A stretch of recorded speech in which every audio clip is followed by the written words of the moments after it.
Kasaysayan ni Shozo Kawasaki. Para sa hindi pa nakakaalam, ito pala ang kasaysayan ni Shozo Kawasaki, ang may-ari ng Kawasaki Motorcycle. Tara, samahan ninyo ako at kilalanin pa natin siya. Si Shozo Kawasaki ay ipinanganak noong ika-10 ng Agosto taong 1837 sa Kagoshima, Japan. Siya ay isang kilalang industrialist at tagapagbuo ng barko na nagtatag ng Kawasaki Heavy Industries. Sa murang edad, siya ay naging negosyante sa Nagasaki, ang tanging lugar sa Japan na bukas sa mga banyagang kalakal noong panahong iyon. Sa edad na 27, nagsimula siya ng isang negosyo sa pagpapadala sa Osaka, ngunit ito ay nabigo nang lumubog ang kanyang kargamento sa isang bagyo. Noong 1869, sumali siya sa isang kumpanya na nag-aalaga ng asukal mula sa mga pulo ng Ryukyu at naging matagumpay sa pagbubukas ng mga ruta ng dagat para sa transportasyon ng asukal patungong mainland Japan.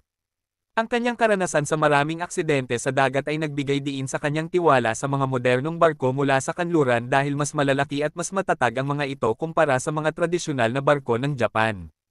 Noong Abril taong 1878, itinatag ni Shozo Kawasaki ang Kawasaki Tsukiji Shipyard kasama ang suporta ni Matsuketa Masayoshi, ang pangalawang ministro ng pananalapi.